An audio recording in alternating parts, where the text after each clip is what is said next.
Well, hello everyone, and welcome to our VIA Pro Team course.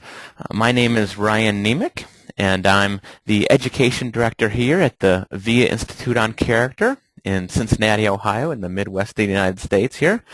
And we just want to welcome people from around the world who are joining us for this course in teamwork and focusing on improving engagement and performance and satisfaction through use of our character strengths. And this is a three-part course, and this first part will be led by myself. I'm filling in for Dr. Neil Mayerson, who is doing some good work on character strengths and business in Japan right now, and will be back to join us for session 2 and session 3. So I thought we'll just go ahead and jump right in here and jump into really what it is that we're trying to work on here with this course. What is the main purpose? So in this course, we aim to help you in a couple of different ways here. One is to help further your understanding of character strengths, and also to help you to see how character strengths are relevant, important, and play into work with teams and other important functions in the business world. And also we're going to talk to you about how information about character strengths can be used to help teams, and namely we'll be using the VIA Team Report as a lens for helping you to enhance your team performance. And I want to also make a note at this point that all of you receive, as a benefit of being part of this course, a perk, if you will, you all receive a free VIA Team Report. So the way to get that report, all you need to do is to simply email Kelly Aloise, and I'll have her email here at the next slide. I'll go ahead and put that up here. Kelly Aloise at kelly@viacharacter.org, and it'll come up here in a few bullet points. And let her know how many members are on the team that you want the report for. And what she'll do is she'll add that number of credits to your account. So if you have a team that you're going to be working with that's 8 members, then simply tell her you have 8 team members, or if it's 3. The range is between 3 and 15 in terms of what the report can handle. Okay, so that's a nice little perk that you all will receive, and this course will be helpful in letting you kind of know some of the basic tips and strategies for making best use of that team report. So let's go through some of the outline for today's session in particular. So we're going to do just a little primer on the VIA classification. By no means as in-depth as we do in some of our other online courses, but just we know that some people are on this course, participating in this course for the first time. So we'll give you a brief primer on the VIA classification and the VIA survey. And then what we'll do is we'll talk a little bit about one of the main buzzwords in the workforce world, which is the word engagement and the crisis of disengagement that goes along with that. And so we're going to talk a bit about that and talk about how character strengths really are one of the key pathways for creating greater engagement. And then we're going to move into understanding how character strengths work. So we'll look at high-performing teams and what typically how they're typically composed, as well as high-performing individuals. And we'll go over a couple different report graphs from the VIA Team Report. Now, this is something that we include in every one of these 3 sessions, where we'll throw up a graph on the slide here, and we'll talk about different ways to look at it and make sense of it and interpret it. So we'll have a couple slides on that. We're going to go over a really popular topic, one of the topics that VIA gets many questions about, and that is what's the difference between character strengths and talents, and how can the two come together into what we call the power zone, when we can maximize both our strengths and our talents together.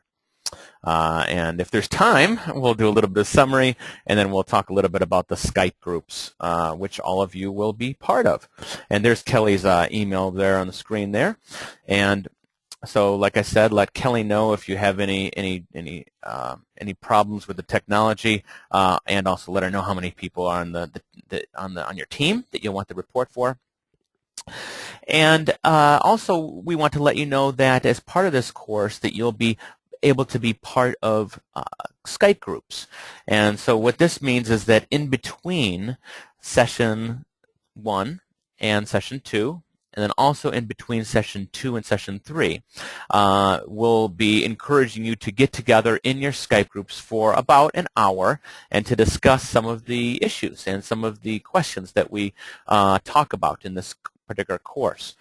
And what will happen is that Kelly and I will assign you to Skype groups that we try to make it as convenient as possible for people. So we assign you by time zone. So Australians are with Australians, and people from Asia are with other people from Asia, and if possible, people from the Eastern time zone of the United States are with fellow Eastern time zone people.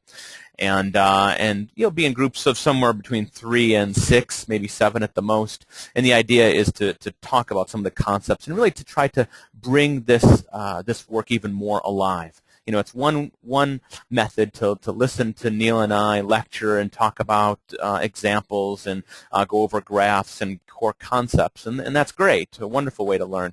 But we know, and hopefully you all know, that we learn so much more when we're discussing things in groups and being able to engage in the material that way. So it's an optional feature of this course. Some people have already opted out of the Skype groups, which is good to be able to let us know ahead of time. And we hope that if you're on the fence on whether you want to participate or not, we hope that you will partake. Now, we want to let you know that you don't get CEU credits for the Skype group, so that's kind of just on your own and for your own kind of bonus learning. But you can receive CEU credits for these 3-hour sessions. So a maximum of 3 CEU credits through the American Psychological Association or the International Coach Federation. And what you'll need to do in order to receive those credits is after the 3rd session, so 2 weeks from now, you'll want to provide Kelly Eloise the different code words that Neil and I will be presenting to you throughout the 3 sessions. So in each session, we'll present to you 2 code words, and you'll see what I mean in a few slides here. And you'll just jot those down, and you'll have a total of 6 words at the very end after the 3rd course, and you'll present those 6 words to Kelly in 2 weeks, and that will enable you to receive the CEU credits. And if you have any questions, feel free to email Kelly at the email right there that you see on the screen. Okay, so let's kind of move forward here, and let's talk a little bit about some background here with VIA Character Strengths.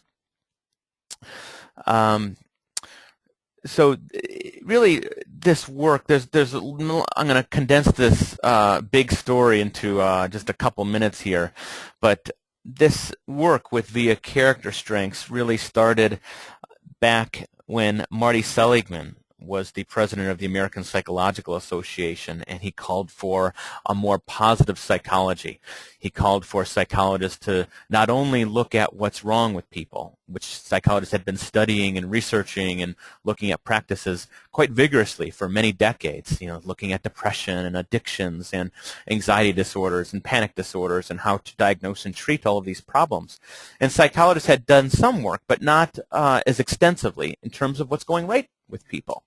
What's going well? What helps people to flourish and be at their best? And he broke the field down into 3 areas: positive emotions, positive character traits, and positive institutions.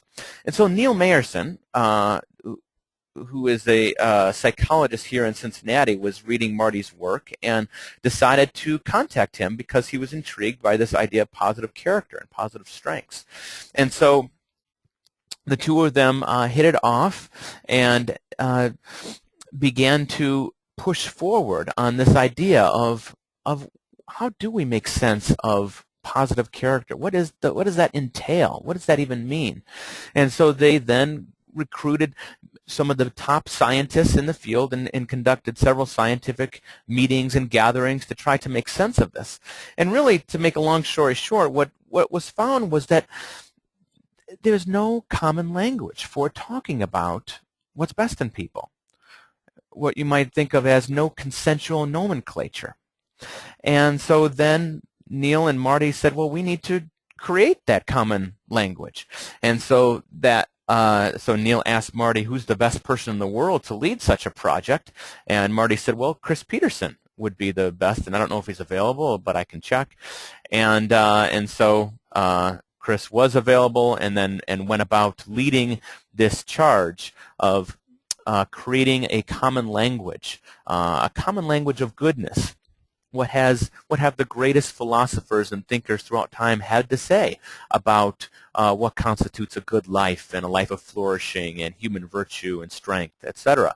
And so Chris and Marty led this team of 55 scientists, which really amounted to the virtues of the VIA classification.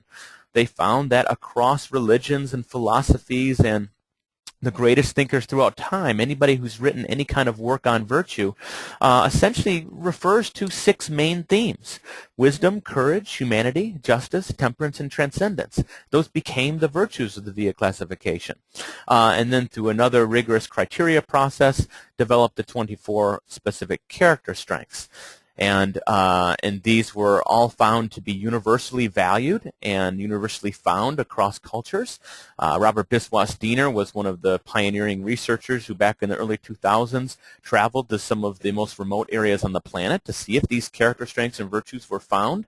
So he went to the far-reaching points in northern Greenland to speak with the Inuit people, and he went to some of the faraway places in Africa, far off the tourist circuit, talked with the Maasai tribal people. And he found that these strengths and virtues are valued across cultures, and that people do create institutions to try to enable these strengths and so forth. And then any science, this development of this VIA classification, this is a new science of character. So any new science then that has a classification needs a measurement tool. And so that's when then the researchers, led by Chris Peterson, created the VIA survey of strengths, which all of you have taken. And that in a short period of time, just over half a decade, there's now been over 2 million people who have taken one of the VIA surveys. We have a VIA youth survey as well for kids ages 10 to 17. And the surveys have been translated into 17 languages. You can go to our site and click on at the Survey Center, click the main drop-down menu, and you can see all the different languages that's been translated to, from some Swedish and Danish, French and Italian and Portuguese and simplified and traditional Chinese, etc. And a nice quote from one of the leading figures in the intelligence world, probably the leading figure in the world of intelligence, Howard Gardner, who's written probably more than anybody on talents and abilities. He says that this work, Character Strengths and Virtues, is one of the most important initiatives in psychology of the last half century, which is impressive coming from someone of Howard Gardner's stature. So we're going to be then taking this knowledge, this new development, this new science of character, this character strengths work, and put on glasses with character strengths lenses. You know, sometimes we call that putting on our strengths goggles, so that we can not only spot strengths in ourselves and spot strengths in other people more readily, but also so we can spot strengths within teams and try to better understand how do teams really work together, and how do they work together from a strengths perspective. So by doing so, character strengths that might appear flat on your VIA report will now take on dimensionality. They'll take on a new sense of life. And character strengths are, when they're considered in context, in situations, they become more three-dimensional. And you can think of these lenses that we're going to be wearing as sort of like 3D lenses. We begin to see strengths in people in a much different way. And here's your first CEU word to jot down. You'll be getting one more later in this session. This first one is team, T-E-A-M, team, for those of you wanting CEUs. Now, sometimes people will ask us, well, tell me the case. What is the case for the business world? You know, sometimes people think, oh, the VIA language, yeah, that's nice, these words like gratitude and love and social intelligence, but these words aren't hard enough for me. They're not kind of loaded with business lingo. They're too soft. most people mistakenly think or say or assume. And so they'll kind of ask us, well, tell us the case. We want sort of kind of an argument for why character strengths are relevant to my business setting or to my high-functioning organization or to the corporate world, etc. And so here is your case. And we're going to be flushing this out throughout the rest of this session, and obviously you can keep filling in the blanks in the sessions 2 and session 3. But here is the main case to really keep in mind here.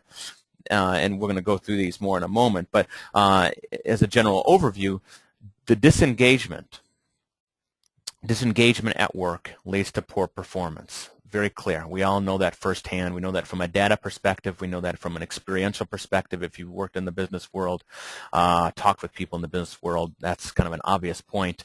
And then another point that's become more and more obvious, and that research has found more and more clearly, no matter who is doing the research, what for-profit or not-for-profit company that's doing the research, finds that engagement leads to high performance. Engaging employees are more productive employees, more successful. And here's the missing link, is that character strengths are the pathway to greater engagement to lead to higher performance. Said another way, you could think of character strengths as that connector between engagement and high performance, that researchers might call character strengths sort of the mediating variable, which is that variable that connects to other variables, that links and explains how engagement is related to high performance. It might not explain everything, but it explains quite a bit. So let's get into this a little bit deeper. So some of this research in many of these slides will come from either the Gallup organization or from some work and papers published in the Harvard Business Review, one in particular by Sirotto that is referenced at 2005. But and so some of this work here, the crisis of disengagement, and it's really a problem in the workplace, researched for the past 10 years or so. And the finding here, as you can see from the data, is that only about 22 to 29% of employees are engaged, which are quite poor in terms of numbers, and that it's far more common for people to be either unengaged, disengaged, or actively disengaged. And here's another kind of slant looking at it here. The good news is that when we create higher engagement levels, that leads to improved performance. So you can see here on the graph here, that the chart, that 85% of customers who are engaged strongly agree that they have grown in their ability to positively impact customers. Versus 19% of the actively disengaged. And you can also see that 84% of those who are engaged think that they can positively impact a company's products, versus only 31% of people who are disengaged feel that they can positively impact companies' products. And then finally, 68% of those who are engaged think that they can save costs for their company, whereas only 19% of the disengaged do. So you can see that there's benefit to impacting customers, impacting the company's products, and in cost savings in terms of engagement. Here's some data from that study I was referencing before, Sirotto, 2005, that is great because it looks at nearly 1 million employees in 28 multinational public companies. So the breadth was wide, and the metric significant. And what it did is it looked at earnings per share growth, which is a nice objective metric, something that we can clearly see changes in, rather than just kind of something more subjective or just rating people's opinions on something. So it showed that top performing companies could be distinguished from low performing companies by looking at the ratio of engaged to disengaged. And the ratio for top performers was over 5 times greater. It showed that companies that had only about 10 to 15% of their employees disengaged, those outperformed by over 2.5 times those that had only 40%, or that had as much as 40% of their workforce disengaged. Unfortunately, that latter point is closer to the norm in terms of having many of the workforce disengaged. So the moral of the story here is the less employees that are disengaged, the better, and the performance so much stronger. So this kind of also points us to, if we're kind of consulting to an organization or a company, that we might even try to set a goal to try to have about 85 to 90% of our employees well engaged. Now that might even seem unrealistic when you consider the earlier data of how many are disengaged. But we at VIA and many of the people that have that consult on VIA character strengths believe that we can improve those numbers in many different types of companies, large and small, and character strengths offer a way to be able to do that. So engagement is important to performance. So now let's look at some evidence specifically relating strengths with engagement. So if a manager primarily focuses on an employee's weaknesses, the likelihood that the employee will be actively disengaged is 22%. However, if a manager primarily focuses on an employee's strengths, then the likelihood of that employee being actively disengaged is only 1%. What a huge difference. So just think about the costs and the impact of active disengagement. And if you train managers or work with CEOs, people that are kind of the impactors, to look for strengths, not only in themselves, but we're mostly talking about strengths in the people that work for them or in their employees, that look at how much lower the disengagement can be, to almost something where it's kind of it's irrelevant, the 1%. And people who use their strengths every day are 6 times more likely to be engaged on the job.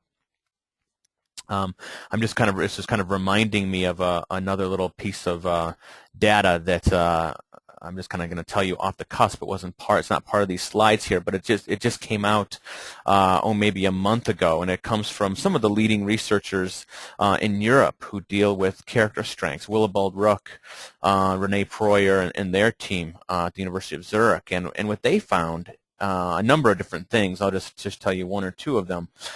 Is that those individuals who are able to use at least 4 of their signature strengths at work have more positive experiences at work and more experiences of their work feeling like it's a calling in their life, where there's deep meaning and deep purpose and happiness.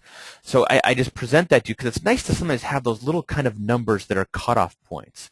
So what they're finding is that 4, I don't want to say is a magic number, but is an important number that employees should be encouraged. So this links in with this slide, that the managers should be encouraging their employees to be using not just one of their signature strengths, one of their highest strengths, but many of their strengths, and in this case at least 4 of them, and that there is a cutoff. If an employee is only using 3 or less of their strengths, or many employees might not be using any, then they're going to have a lot less positive experiences. And then what does that mean? Well, they're probably not as happy, and then it means they'll be less productive, etc. It's sort of a negative vicious circle. Whereas if you can help them to be using many of their signature strengths in a balanced way, you're going to be creating what we often call a virtuous circle of positivity. Okay, so let's keep rolling here. Here's some other interesting data that teams that focus on strengths, so it's a shifting into teams here, that focus on strengths every day have 12.5% greater productivity.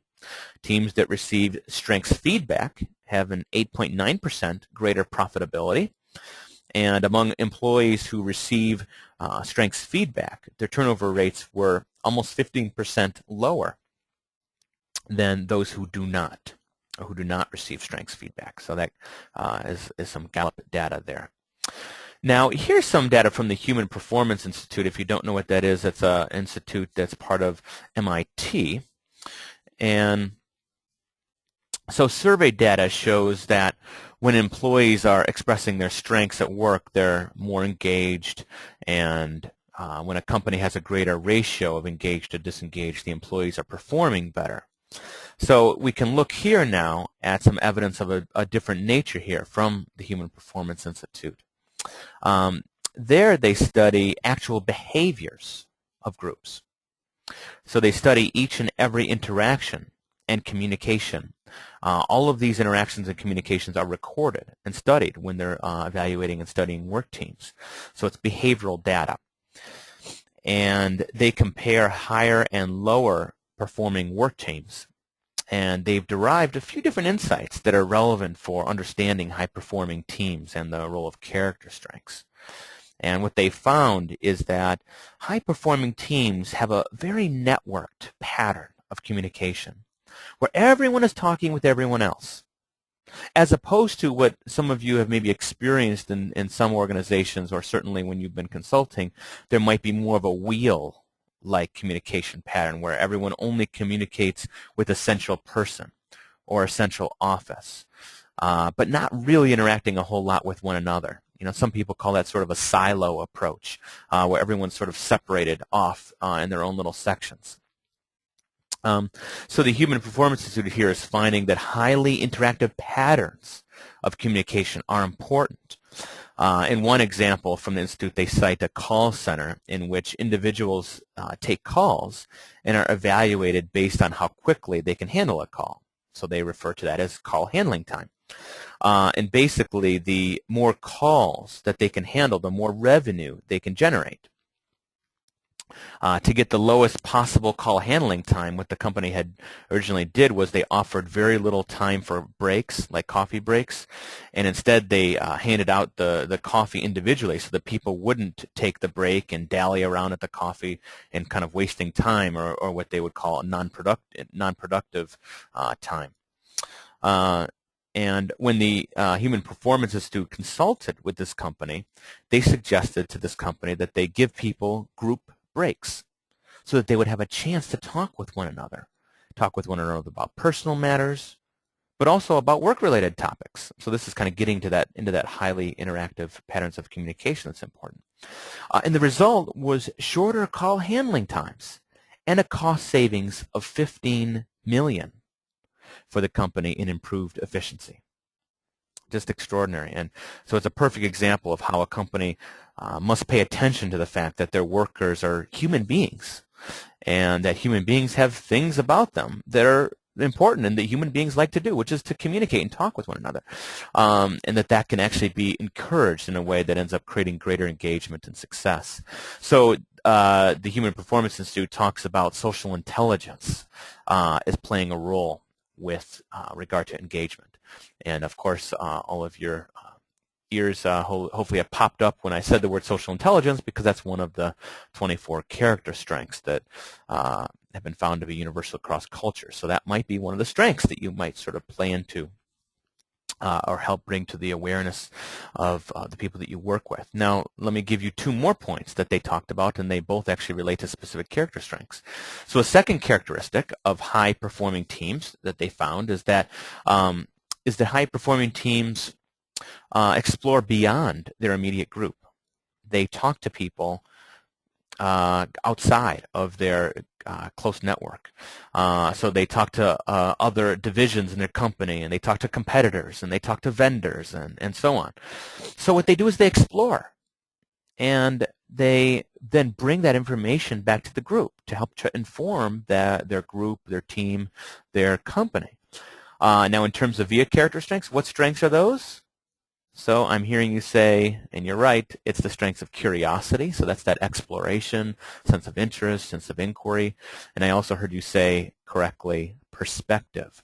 So that's that strength. Sometimes it's called wisdom, but perspective is stepping back and seeing the bigger picture. So seeing beyond your silo, beyond your team, beyond your group, seeing the wider network, that there are other companies doing things that you might learn from as well. Okay, third, the Human Performance Institute found that high-performing teams are characterized by a good level of energy or buzz, that the number of contributions, in terms of contributions being made and in terms of activity level and participation, that's really equally distributed. And so that gets into what strength? It gets into the strength of zest and enthusiasm. So and we'll talk more about that and how it relates to work tasks a little bit later. So you can see some really key points here in terms of what makes up the anatomy of a high-performing team. So now let's look at sort of another meta approach. These ideas come from Neil Mayerson, who's really quite brilliant at looking at the meta approach and looking at the bigger picture and seeing how things, and in this case VIA, relate to abstract concepts, concrete concepts, and so forth. So he talks about trying to understand the why of this interactivity and this whole group engagement and how it determines high performance. So what is it about high engagement that makes such a difference? And so you can get some insights from group behavior and group research, namely from animal studies.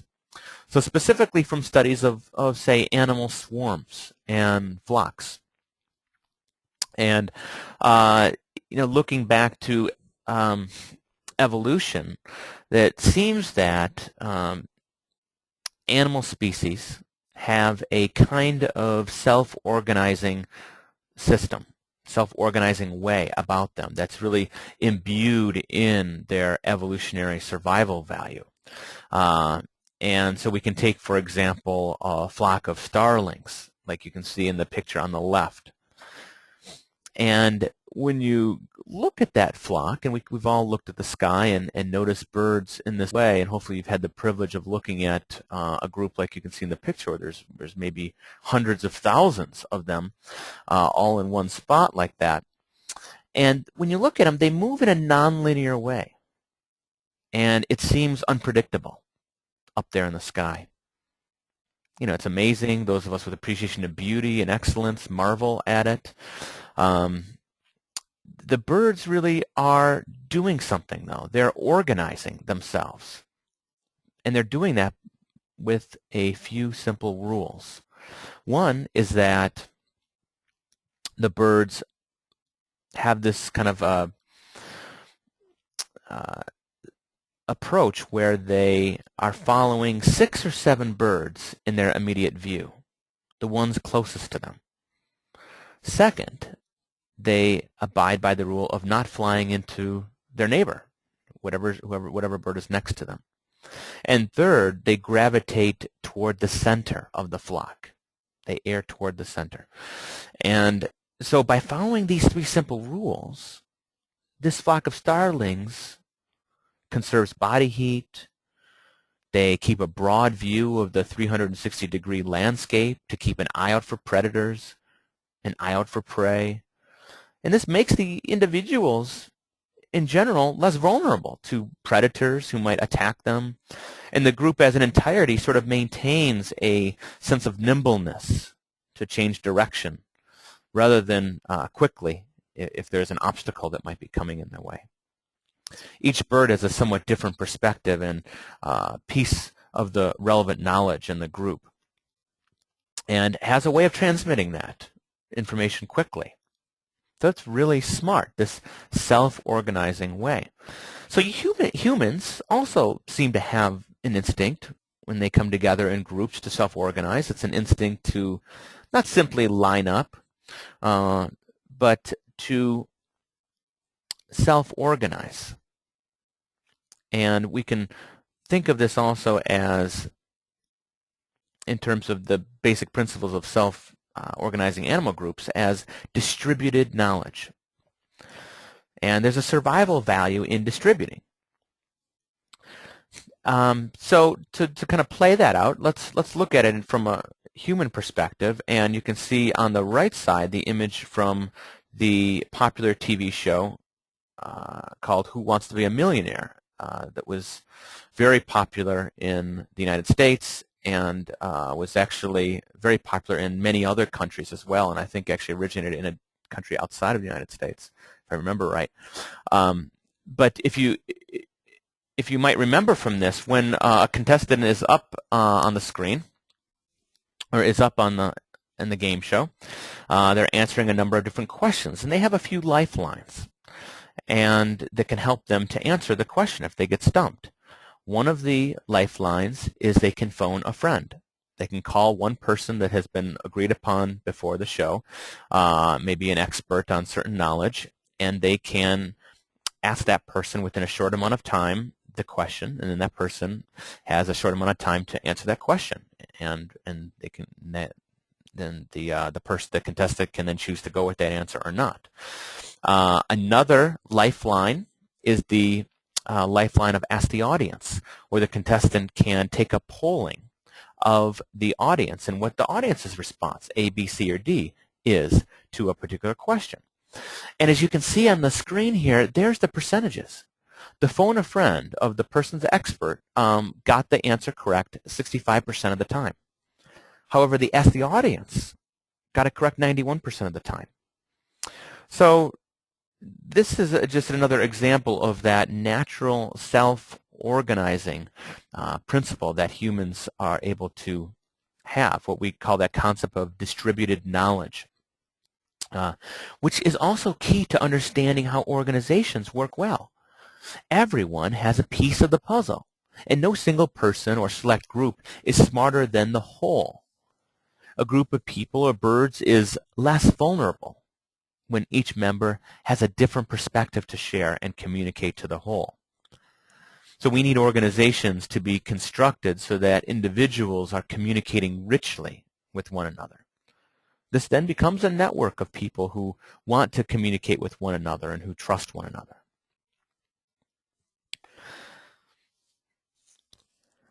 So this then takes me to aspects of individual human nature, shifting from group human nature to individual human nature that energize us and motivate us to engage with one another. So you can see here 3 images, and one of them, well, first of all, I should say that this gets at what do human beings essentially want? Deep down, what do human beings want? And human beings want to express themselves. They want to be valued by others, and they want to feel part of something that's bigger than themselves. So this gets at these concepts of self-expression, appreciation, and purpose. The image on the left of the popular cartoon Popeye the Sailor Man had a famous saying that went something like, "I am what I am, and that's all that I am." And he had a whole song that would go with it. And so this is a phrase that can be sort of a guiding principle of a person tuning into who they are, their character strengths, of tuning into a sense of authenticity and expressing who they are. When we can express who we are, we're being more authentic and living more authentic. The image in the middle is the famous actress Sally Fields, who's been in countless movies, and in 1985 she won the Oscar for a movie called Places in the Heart. And she had won an Oscar earlier in 1979 for her movie as a brave woman in Norma Rae. And in her acceptance speech, what Sally Fields said, this has sort of become movie lore, she made some kind of comment. She was just in shock that she had won this award, and she hadn't had the most streamlined of a career, and never really knew if people liked and appreciated what she did. And she said, well, this really confirms it. And she's famous for saying, "You like me. You really like me." And so that's become famous, and people kind of do all sorts of parodies and teasing of that speech. But it's a very sweet and heartfelt and genuine expression nonetheless. And it gets at another core part of humanity, that people want to be valued by other people. They want to be appreciated. People also feel value in appreciating. So there's certainly great benefit from that, but there's also benefit in being appreciated. And then on the right, there's a picture there of a crew team. And this is a sport in which individualism sort of melts away, and it all comes down to teamwork. And in order to be successful, you have to express yourself as a team and work together as a team. And really it's joining together for a greater purpose, for working together. So if people get to express themselves at work and are valuing one another for their strengths at work, then they become engaged not only with what they're doing, but also with whom that they're doing things with, and thereby creating those conditions noted by the Human Performance Institute. An energetic, engaged workforce who find interacting with one another very reinforcing and rewarding. Now, when we are able to express our core self or our core strengths, what VIA calls signature strengths, and have them understood and valued by others and feel a sense of purpose and meaning, then we thrive. And the images here on the screen here show the big distinction between, in this case, flowers thriving versus withering. And when flowers are given the right nurturance, the right environment, they can flourish and express their beauty fully for many other people to enjoy and benefit. When the flowers are crowded or not nurtured or not given the right conditions, no sunlight or not nurturing soil or bad conditions of some kind, or maybe abrupt conditions, maybe weather is too harsh and so forth, then they wither and they deteriorate. So it's a beautiful metaphor for applying this to our signature strengths and finding and trying to be agents of that, where we can not only find and create the right conditions in ourselves to allow our character strengths to flourish and thrive and self-express, but also for the people that work under us or work with us or the people that we're consulting to help them to create conditions of thriving rather than withering, where they feel and express their strengths and have them valued. And that sense of purpose can unfold. And so companies are perfectly suited for this. You know, that's the great news here, and that teams within those companies are even more perfectly suited to address each of these pieces that I'm talking about here and to leverage those aspects of human nature. Perfectly suited to be, as David Cooperrider, who's the progenitor of appreciative inquiry, describes, suited to be primary agents of world benefit. And as David says, how do you become primary agents of world benefit? By magnifying and building and refracting strengths of the individuals that comprise them. And so companies have missions that provide a collective purpose. They have a lot of different important tasks to get done, a plethora of different things, kinds of things that need to get done. So there's many different opportunities to find alignments or connections with strengths and connections between what you do or what the employees do and who they are. So alignment of signature strengths with work tasks. And companies are also perfectly suited because they have groups of people spending lots of time together. There can be those kind of interwoven networks. Groups of people spending time together, which creates opportunities for meaningful relationships, which in turn mean opportunities for positive feedback that have meaning and value. So companies are those places to magnify and refract what's best in people. And so VIA offers many different tools for helping consultants and managers and companies to get more familiar with their strengths and different creative ways for using strengths and making the most of it. I'll just mention on the side here that if you go to our website, viapros.org, viapros.org, there is a large array of resources that are free that will help you to know all you would want to know in terms of boosting or becoming more tuned in to character strengths. So for example, on that site there are many video links where you can see practitioners talking about how they work with people's strengths, and you can hear videos of people's stories about strengths use. There are research summaries if you're wanting more of the science and the backbone for it. There are excerpts on stories and practices from different domains, so the work domain, the school domain, the counseling or coaching domain. There are movie examples, book references, and so forth. So there is many hours of resources that you can tap in terms of learning more. And here's another one. VIA has created some different reports, and one of them is the report that you're becoming more familiar with in this course, which is the VIA Team Report.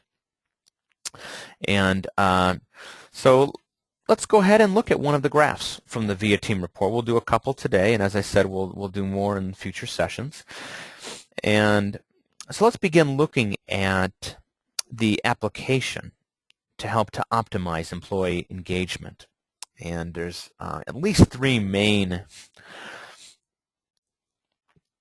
insights that you can garner from this particular graph. So first we can take a look at, when we see this, first what are we looking at? Well, we're looking at a graph of a particular team. This team has 5 members across the 24 character strengths, and you can see the 6 VIA virtues found across philosophy, religion, and so forth, and then the 24 universal character strengths in the center.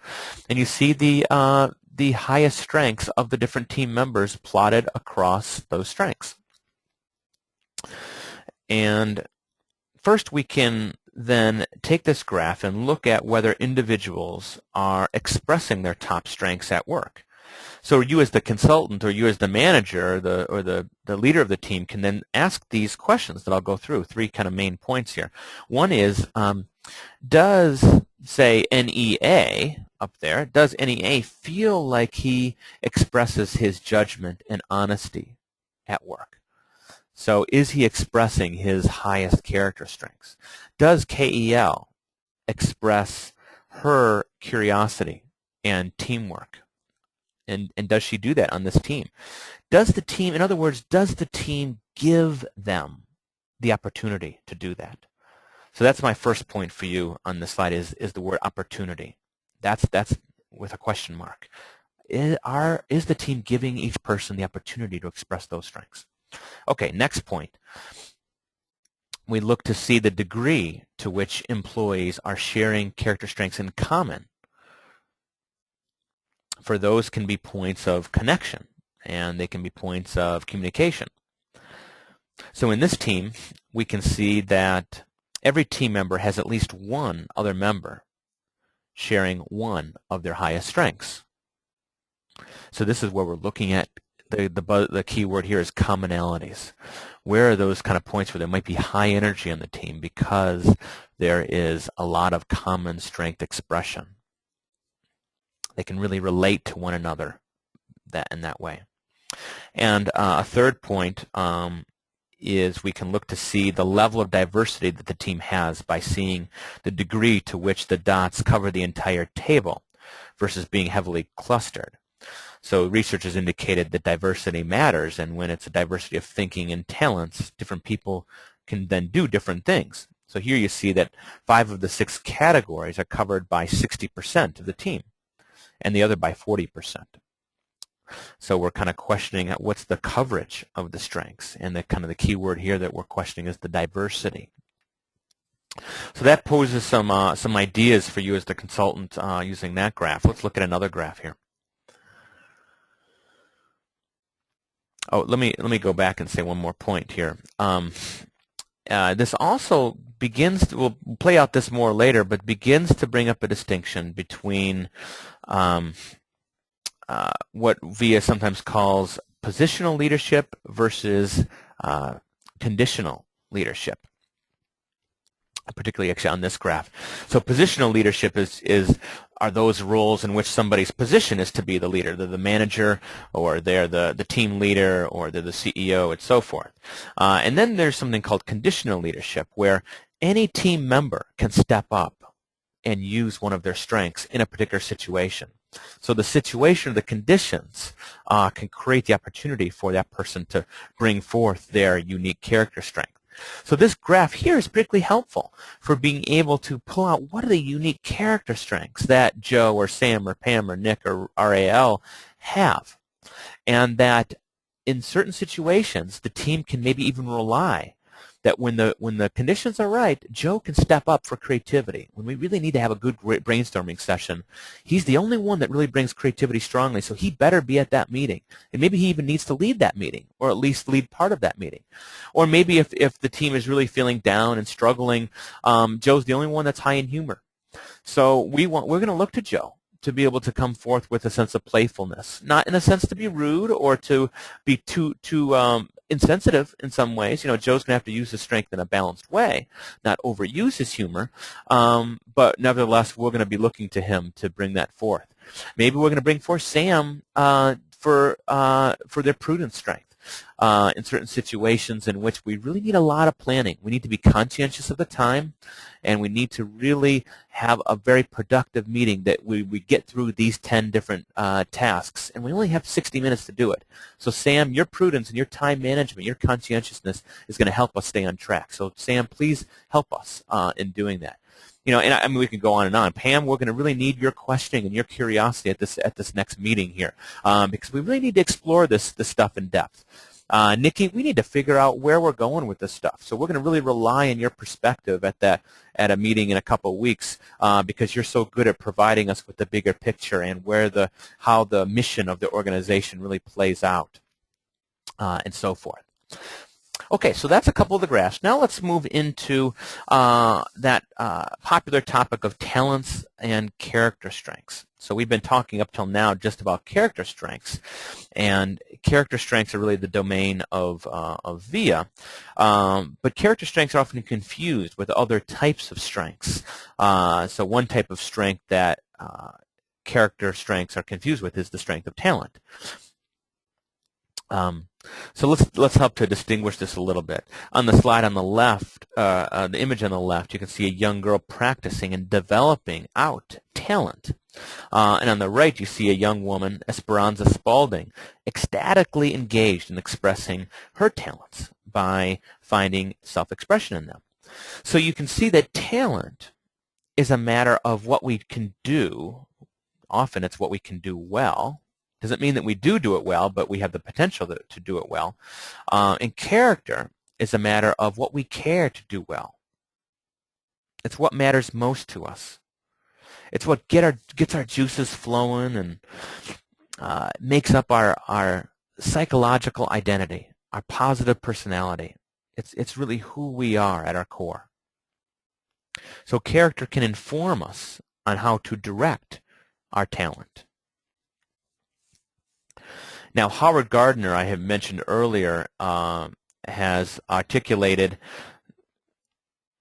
a number of different multiple intelligences, or what we can see as 8 different abilities that he calls them abilities or talents. So this is kind of a major system for looking at talents, and he talks about many different criteria for what comes up in terms of whether it's an intelligence or not, and I won't go into all those rigorous criteria.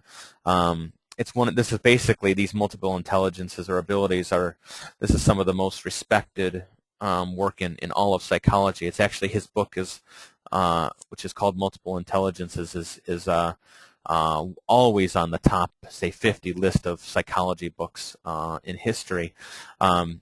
And is a way of thinking about our talent, and we can then think of how our characteristics play into these intelligences or into these talents, and helps them to maybe be expressed more deeply or more accurately or more profoundly.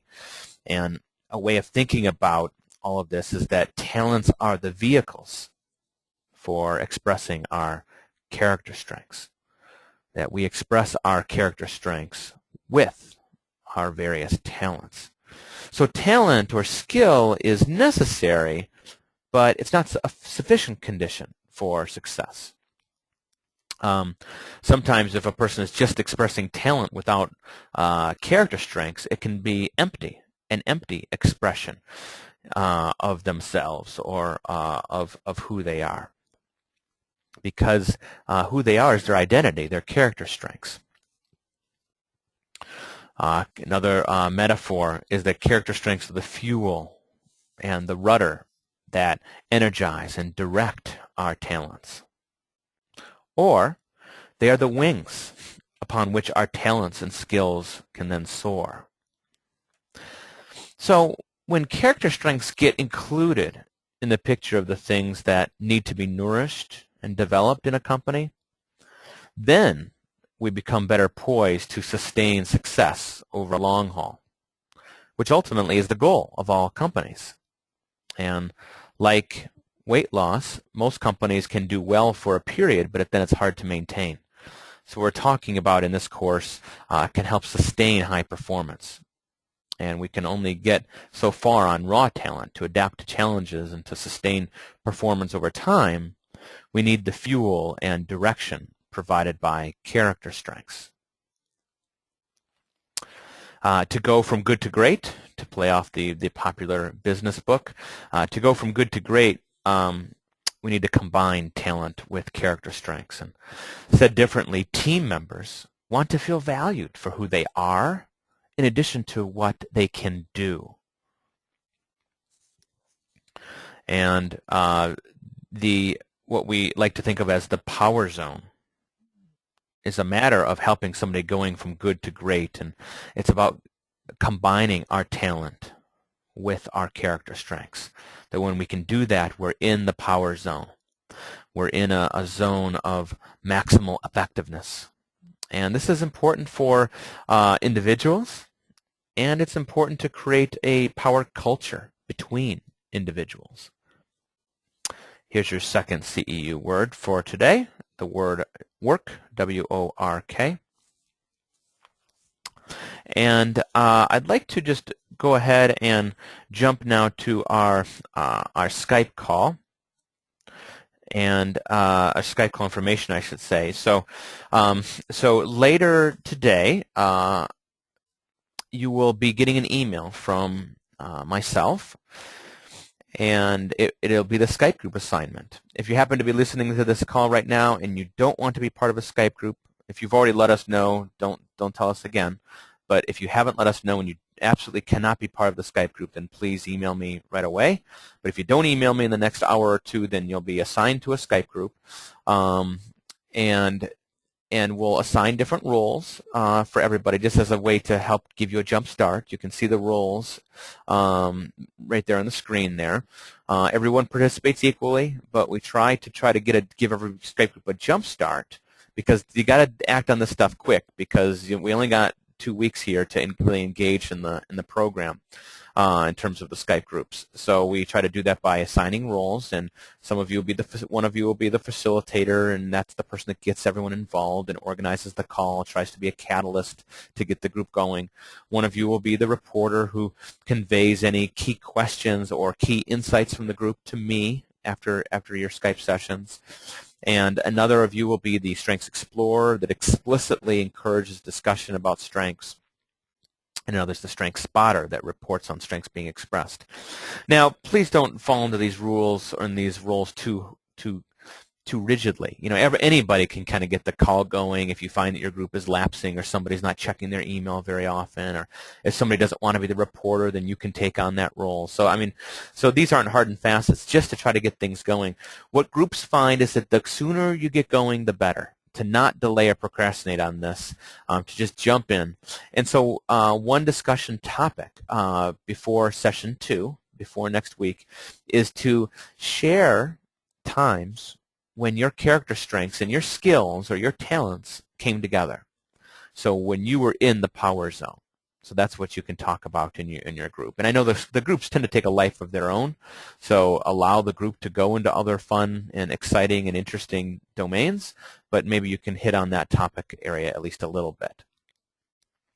And just do the best you can with it. Don't get discouraged if you can't get everybody together for the Skype call. It can be short notice, and we try to minimize the management of time zones. We do the best we can on our end. So, if you have 6 people in your group and only 4 can have the call, just do the call and catch up with the other person later and update the other couple people later. It's better to kind of get going quickly than delaying and waiting for 2 weeks and the course is over. In other courses that we'll suggest to you to take after this one, like our 7-week course that goes into the various character strength practices, that's a 7-week course. Sometimes it's actually an 8-week course. You'll have plenty more time in Skype groups, but this course it's very quick. So again, I can't underscore enough. You've got to act quick in order to enjoy the benefits. I'll leave you with the knowledge that there is a wonderful case study on our YouTube channel. VA has its own YouTube channel with about 50 or so videos of researchers, practitioners, and others talking about character strengths. Some are particularly well done, some aren't as well done, some are professional documentaries. All can be useful to you in understanding strengths, or maybe you might even use some in your workshops. But there's one on the Allied Health Organization, which I will send you as a link after this call. And this video is about an organization that is a chiropractic collaborative that is of some 50 or so clinics, in which all of the clinics have embedded in character strengths, so system-wide. And it's a kind of a wonderful example of the benefits and how it drastically improved their bottom line and their enjoyment. And you get to hear interviews from actual patients, from the CEO, from employees, from clerical people, etc. So I'll send you that. So check out that video, and that might be a source of your conversation as well in your Skype groups. Okay, so with that, we're going to conclude session 1. And sorry that we ran a little bit over time and started a little bit later. We'll be a little bit better the next session. And we will see you next week. Have a great week, everybody. Bye-bye.